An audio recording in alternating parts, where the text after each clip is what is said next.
Bekas Ketua Pesuruhjaya SPRM Datuk Seri Muhammad Syukri Abdul menyifatkan pertikaian pelantikan Peguam Latifah Koya untuk menerajui SPRM sebagai membuang masa.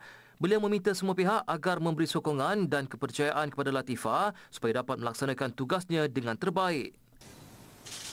Kalau siapa-siapa bertikai, bagi saya buang masa aja. Tuan dah buat keputusan. Okey? So, bagi peluang pada KP baru ni, yang dan support dia supaya dia dapat pimpin SPM the best. Kita perlu support pada dia.